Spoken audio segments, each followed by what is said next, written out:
Hello guys, नमस्कार। आप सभी का स्वागत अपने channel Shivnath CG Vyapam hub पर। मेरा नाम है विभोर कुमार श्रीवास्तव और आज हम देखने वाले हैं प्रयोगशाला परिचारक भर्ती 2023 के लिए बायोलॉजी एमसीक्यू पार्ट 3। तो चलिए देखते हैं पहला क्वेश्चन क्या है कि किसकी प्रचुरता के कारण मतलब अत्यधिक पाए जाने के कारण गहरे तले हुए खाद्य पदार्थ कैंसर जनक होते हैं। तो वह कौन सा तत्व है जिसके बहुत ज्यादा पाए जाने के कारण गहरे तेल में तले हुए खाद्य पदार्थ को कैंसर जनक माना जाता है? ऑयल में डीप फ्राई खाने, डीप फ्राई, ऑयल में डीप फ्राई हुए खाने को कैंसर जनक माना जाता है। ऑप्शन है वसा के कारण, ऑप्शन नंबर ए वसा के कारण, ऑप्शन नंबर बी हाइड्रोकार्बन के कारण, ऑप्शन नंबर सी तेल की चिकनाई के कारण या फिर ऑप्शन नंबर डी निकोटीन के कारण। तो इसका सही आंसर है, हम सभी को पता है कि वसा के कारण। वसा के कारण ज्यादा तेल में पके हुए खाने को कैंसर जनक माना जाता है। और वसा का कौन सा रूप? तो वसा का ट्रांस फैट रूप। वसा को फैट बोलते हैं ना, तो फैट का ट्रांस फैट रूप को कैंसर जनक माना जाता है। चलिए नेक्स्ट क्वेश्चन देखते हैं कि निम्नलिखित में से लीवर किसका स्रोत है? निम्नलिखित में से लीवर किसका स्रोत है? ऑप्शन नंबर ए है आपका शर्करा, ऑप्शन नंबर बी है आपका वसा घुलनशील विटामिन, ऑप्शन नंबर सी है आपका खनिज या फिर ऑप्शन नंबर डी है आपका प्रोटीन। तो इसका सही आंसर है कि लीवर आपका वसा घुलनशील विटामिन का स्रोत है। क्यों है? क्योंकि लीवर की जो कोशिकाएं होती हैं, लीवर की कोशिकाएं लीवर की जो कोशिकाएं होती हैं उसमें विटामिन संग्रह होता है। उसमें लीवर की कोशिकाओं में कोशिका एक मिनट, ऐसे नहीं लिखते हैं, इसको लिख लेते हैं अपन ऐसे, कंफ्यूजन नहीं होना चाहिए ना आपको। लीवर की कोशिकाओं में कोशिकाओं में कोशिकाओं में फैट सॉल्यूबल विटामिन संग्रहित होता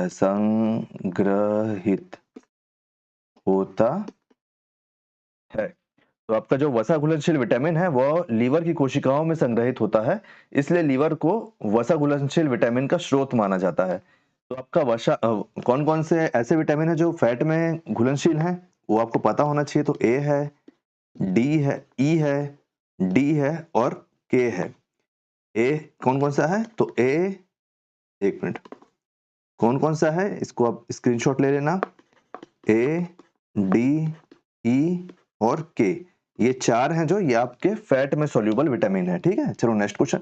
ये जो चार विटामिन है ये सब आपका वसा में घुलनशील है, मतलब फैट में ये सब घुलनशील रहते हैं, मिलते हैं, और जो बाकी है वो पानी में मिलते हैं। ठीक है, चलो देखते हैं नेक्स्ट क्वेश्चन क्या है कि निम्नलिखित में से क्या हमारे शरीर को ऊर्जा प्रदान करता है? कि निम्नलिखित में से कौन सा ऑप्शन है जो हमारे शरीर को ऊर्जा प्रदान करता है? आपका ऑप्शन नंबर ए है विटामिन, ऑप्शन बी है जल, ऑप्शन सी है कार्बोहाइड्रेट या फिर ऑप्शन डी है प्रोटीन। तो इसका सही answer option number C carbohydrate, की कार्बोहाइड्रेट हमारे शरीर को ऊर्जा प्रदान करता है, जबकि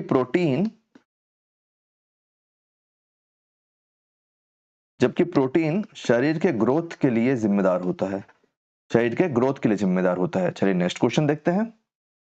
नेक्स्ट क्वेश्चन है कि निम्नलिखित में से क्या तंबाकू में पाया जाता है? तंबाकू में निम्नलिखित में से कौन सा चीज पाया जाता है? ऑप्शन नंबर ए है निकोटीन, ऑप्शन नंबर बी है हेरोइन, ऑप्शन नंबर सी है मैरिजुआना, ऑप्शन नंबर डी है कोकेन। तो इसका सही आंसर है ऑप्शन नंबर ए निकोटीन। तंबाकू में पाया जाता है, इसलिए सिगरेट में भी निकोटीन पाया जाता है। चलिए नेक्स्ट क्वेश्चन देखते हैं कि मानव मस्तिष्क का औसत वजन कितना है? मानव मस्तिष्क का औसत वजन वजन कितना है? ऑप्शन नंबर ए है आपका 1.64 किलोग्राम, ऑप्शन नंबर बी है आपका 1.36 किलोग्राम, ऑप्शन नंबर सी है आपका 1.46 किलोग्राम या फिर ऑप्शन नंबर डी है आपका 1.62 किलोग्राम। तो इसका सही आंसर आपका ऑप्शन नंबर बी 1.36 किलोग्राम। पिछले क्वेश्चन से मैं आपको एक चीज और बताता हूँ, ये है ना कि ऊर्जा किससे, हमारे शरीर को ऊर्जा किससे प्रदान करता, कौन प्रदान करता है? तो कार्बोहाइड्रेट है ना। अगर कभी आपसे पूछेगा कि खिलाड़ी खिलाड़ी को खिलाड़ी को तुरंत ऊर्जा देने के लिए तुरंत खिलाड़ी को तुरंत ऊर्जा देने के लिए कौन सा जूस पिलाया जाता है? या फिर आपका कौन सा जूस या फिर आपका क्या बोल सकते हैं उसको, लिक्विड, कौन सा लिक्विड पिलाया जाता है? तो वो रहेगा हमेशा कार्बोहाइड्रेट। ठीक है, कि कार्बोहाइड्रेट पिलाया जाता है तुरंत ऊर्जा के लिए धावकों को या फिर खिलाड़ियों को। चलो नेक्स्ट क्वेश्चन देखते हैं अपन कि अकल दाढ़ किसे कहते हैं? कई बार आपने सुना होगा ना घर में, अकल दाढ़ किसे कहते हैं? पहली दाढ़ को, दूसरी दाढ़ को, तीसरी दाढ़ को या फिर चौथी दाढ़ को? जैसे मान लो ये आपका जबड़ा है, मैं नीचे वाले जबड़े की बात कर रहा हूं ना, जबड़ा है, ये नीचे वाला जबड़ा है मुंह का, ये दांत है आपका, ये आपका दांत है मान लो, ये आपकी टंग हो गई, ये आपकी टंग हो गई, ये आपका टीथ हो गया। तो ये जो पीछे के दांत है ना, पीछे के, इसको अकल दाढ़ कहते हैं। ये वाला हो गया, ये वाला हो गया, ये वाला तो नहीं होगा,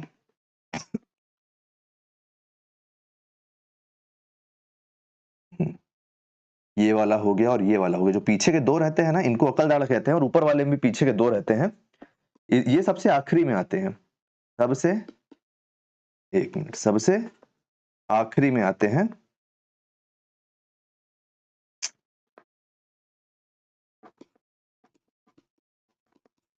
सबसे आखिरी में आते हैं, ये सबसे आखिरी में आते हैं, और ये अधिक से अधिक, अधिक से अधिक तो नहीं बोल सकते, लेकिन ये जनरली, और ये आपका क्या बोलते हैं, अधिकतर लोगों में चार होते हैं,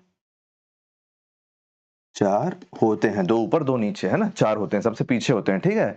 तो अकल दाढ़ किसे कहते हैं, तो ऑप्शन नंबर सी, तीसरी दाढ़ को अकल दाढ़ कहते हैं। तो आप समझ गए ना इससे। चलो नेक्स्ट क्वेश्चन देखते हैं कि मानव रक्त का पीएच लेवल कैसा होता है। मानव रक्त का पीएच लेवल कैसा होता है। ऑप्शन नंबर ए है आपका कम अम्लीय, ऑप्शन नंबर बी है आपका अधिक अम्लीय, ऑप्शन नंबर सी है आपका कम क्षारीय, या फिर ऑप्शन नंबर डी है आपका अधिक क्षारीय। तो आप मान लो कि अगर ये पीएच लेवल है, एक मिनट,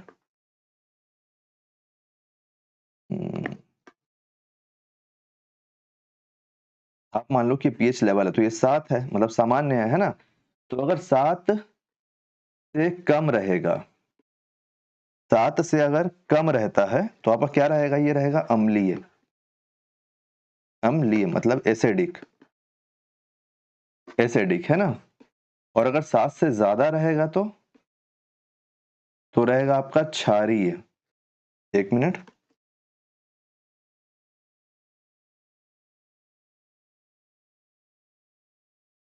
तो ये रहेगा आपका क्षारीय। क्षारीय को इंग्लिश में क्या बोलते हैं मेरे को भी याद नहीं आ रहा है ना। अगर 7 से ज्यादा रहेगा तो क्षारीय रहेगा, 7 से कम रहेगा तो आपका अम्लीय रहेगा, एसिडिक रहेगा। तो मानव रक्त का पीएच लेवल कितना होता है, तो आपका क्या क्या है, ऑप्शन नंबर ए है कम अम्लीय, ऑप्शन नंबर बी है अधिक अम्लीय, ऑप्शन नंबर सी है कम क्षारीय, या फिर ऑप्शन नंबर डी है अधिक क्षारीय। तो मानव रक्त का पीएच लेवल होता है कम क्षारीय। कम क्षारीय मतलब 7 से, जस्ट 7 से थोड़ा ज्यादा होता है, 7 से थोड़ा ज्यादा, मतलब ये किसे किसके बीच में रहता है, तो ये रहता है आपका, ये 7 से थोड़ा ज्यादा रहता है ना, तो किसी किसके बीच में रहता है, ये आपका रहता है लगभग 7.3 से लेके 7.5 के बीच, 7.5 के बीच में, है ना। चलो नेक्स्ट क्वेश्चन देखते हैं। तो इससे हमको ये भी समझ में आ गया कि 7.3 या फिर 7.5 होता है, के बीच में होता है आपका मानव रक्त का पीएच लेवल। नेक्स्ट क्वेश्चन क्या है कि मानव हृदय में कितने कक्ष होते हैं। ये क्वेश्चन तो बहुत ज्यादा इंपॉर्टेंट है, कई बार पेपर में पूछ चुका है। तो देखो, मानव हृदय में कितने कक्ष होते हैं। आपको ऑप्शन नंबर ए है 4, ऑप्शन नंबर बी है 2, ऑप्शन नंबर सी है 3, या फिर ऑप्शन नंबर डी है 5। तो इसमें होते हैं, ऑप्शन नंबर ए 4, 4 कक्ष होते हैं मानव हृदय में। सॉरी, ये जो, ये एक कक्ष है, ये वाला जो है ये एक कक्ष है, ये है जो, ये 2 कक्ष हो जाएगा, ये हो जाएगा आपका 3 कक्ष, और ये हो जाएगा आपका 4 कक्ष। ये टोटल 4 कक्ष होते हैं। और ये जो वॉल्व है, ये आप वॉल्व देख पा रहे हो ना, ये वॉल्व, ये वॉल्व, ये वॉल्व और ये वॉल्व। तो ये सारे वॉल्व आपका जो ब्लड रहता है, ये सब ब्लड को पंप करने के काम आते हैं। किसको पंप करने के, तो ब्लड को पंप करने के काम आते हैं। इनका नाम क्या क्या है, चारों जो कक्ष है, तो इसका नाम है ऊपर वाले का राइट एरिट्रम, एट्रम, इसका नाम है राइट एट्रम, इसका नाम है लेफ्ट एट्रम, इसका नाम है राइट वेंट्रिकल, और इसका नाम है लेफ्ट वेंट्रिकल। तो राइट वेंट्रिकल और लेफ्ट वेंट्रिकल, राइट एट्रम और लेफ्ट एट्रम एक दूसरे से एक मोटी परत से विभाजित रहते हैं, जबकि आपका राइट एट्रम और राइट वर्टिकल एक पतली परत से, और लेफ्ट एट्रम और लेफ्ट वेंट्रिकल एक पतली परत से विभाजित रहते हैं। टोटल 4 ही रहते हैं, 4 वॉल्व रहते हैं, ठीक है। वॉल्व या फिर चैम्बर पूछे, वॉल्व नहीं सॉरी, चैम्बर या फिर कक्ष पूछेगा तो 4 होते हैं। चलिए नेक्स्ट क्वेश्चन देखते हैं। नेक्स्ट क्वेश्चन है आपका आयोडीन की कमी से कौन सा रोग होता है। ये भी कई बार पेपर में आ चुका है। ऑप्शन नंबर ए है रक्तचाप में कमी, ऑप्शन नंबर बी है घेंगा रोग, ऑप्शन नंबर सी है गिजेट, ऑप्शन नंबर डी है मधुमेह।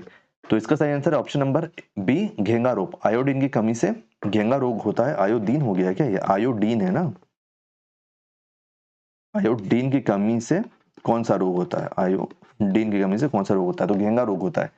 तो आपका जब हमने देख लिया है कि घेंगा रोग होता है इससे, तो कैसे होता है ये आपका जो गला है, मान लो ये चिन्ह है, ठीक है, ये गला है, ये गला है, तो ये वाला जो पोर्शन है, ये पोर्शन एकदम फूल जाता है, फूल जाता है, फूलना या फिर सूजन बोल सकते हो आप, सूज जाता है ये थायराइड ग्रंथि के बढ़ जाने के कारण। थायराइड की जो ग्रंथि होती है, ग्लैंड होता है, वो बढ़ जाता है, उसका आकार बढ़ जाता है, का आकार बढ़ जाता है, इसलिए आपका ये आयोडीन की कमी से थायराइड ग्रंथि का आकार बढ़ जाता है, जिसके कारण ये आपका फैल जाता है और बड़ा हो जाता है गला, है ना। इसी को घेंगा रोग कहते हैं। चलिए नेक्स्ट क्वेश्चन देखते हैं कि निम्नलिखित में से कौन सा जानवर शीत रक्त वाला होता है। निम्नलिखित में से कौन सा जानवर शीत रक्त वाला होता है। ऑप्शन ए है बंदर, ऑप्शन बी है चूहा, ऑप्शन सी है सांप, ऑप्शन डी है भेड़िया। तो इसका सही आंसर है ऑप्शन नंबर सी सांप, की सांप शीत रक्त वाला होता है। केवल सांप नहीं, जो मत्स्य है, मतलब मछली वगैरह, और जो आपका सरीसृप है, मतलब रेंगने वाले, मैं रेंगने वालों की बात कर रहा हूँ, चलने वालों की नहीं। जो सरीसृप होते हैं ये शीत रक्त के होते हैं, क्योंकि इनका जो शरीर होता है वो वातावरण के टेम्परेचर के हिसाब से नहीं बदलता है, वो स्थिर रहता है, इसलिए ये क्या लिखा हूं ये, एक मिनट ना, शीप लिख दिया हूं, यहाँ पे शीत होगा, ये शीत रक्त वाले होते हैं, क्योंकि आपका वातावरण के हिसाब से इनके ब्लड का टेम्परेचर घटता बढ़ता नहीं है। जबकि जो आपका जानवर होते हैं चार पैर में चलने वाले, और जो पक्षी होते हैं, पक्षी और जानवर, पक्षी और जानवर, इनका ब्लड शीत नहीं रहता है, क्योंकि इनका जो शरीर होता है, फिर मैं सीप लिख रहा हूँ, इनका जो एक दिन जो गलती हो जाता है वही बार बार होता है। इनका जो शरीर होता है ये है मौसम के हिसाब से अपने आप को चेंज करते रहता है, इसलिए शरीर नहीं, सॉरी, वो जो इनका जो ब्लड रहता है वो अपना टेम्परेचर मौसम के हिसाब से बदलते रहता है, इसीलिए इनका ब्लड शीत नहीं रहता है। तो उम्मीद करता हूँ सारे 10 क्वेश्चन आपको समझ में आए होंगे। कहीं कोई डाउट तो जरूर बताइएगा।